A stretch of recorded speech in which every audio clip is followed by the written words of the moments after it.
One of the first dilemmas you have to think about when making a 3D version of an old tile-based 2D game is how to handle the collision. For example, the very first obstacle in the first level of Bionic Commando is a barrel just in front of you. And you can't walk past this barrel, but if you use your arm, you can just swing right through it actually. And doing this kind of things in a realistic 3D physics engine is quite messy because the player would just collide with it and he would bounce off and everything would be quite random. We ended up using basically the same kind of technology they used in the good old days. The swing mechanic is almost 100% based on the original, so it's totally physically incorrect. You always swing with the same angle, and when you jump off a swing, you always get the same speed, no matter what length your rope is or when you release in the swing. You always get the slightly upwards jump.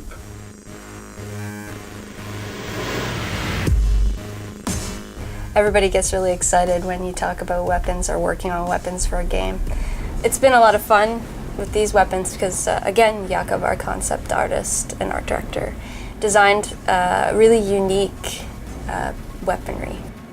But again, they are very low poly, so we had to keep it simple and make sure the silhouettes actually became the most important part of the game, so that each one looked uniquely different to the player while still being cool. We try to bring something fun for the players, that's for sure.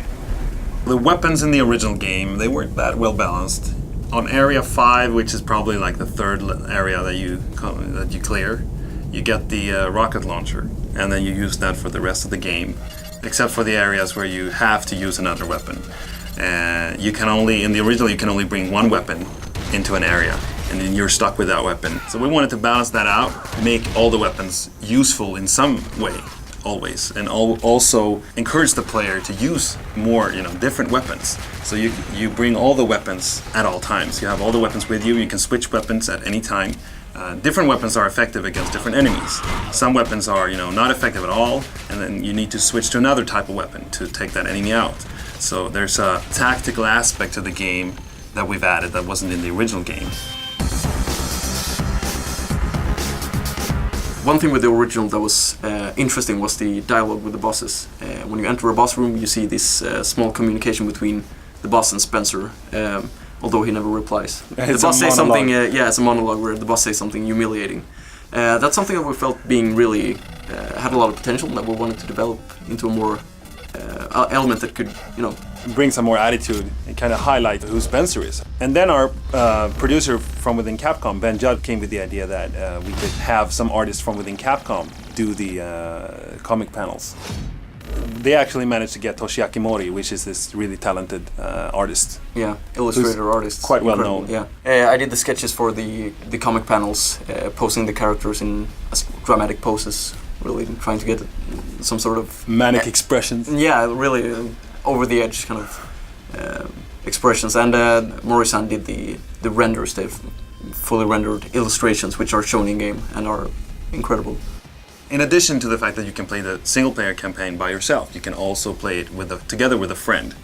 There's no friendly fire. There's just kind of party playing crazy, busting through the levels, shooting the enemies. The behavior of the bosses also changed so that you are required to cooperate and really work together to exploit the boss's weak spot to beat it. So we had 2 people playing cooperative. Why not add 2 more and give the players the ability to play 4 people against each other, swinging around in an enclosed arena, battling it out in deathmatch with their bionic arms and weapons. And it makes a great party game. It's a typical Bionic Commando moment when you fall down towards a pit and you throw your arm out in the last split second and catch yourself. You feel like an action hero in a movie.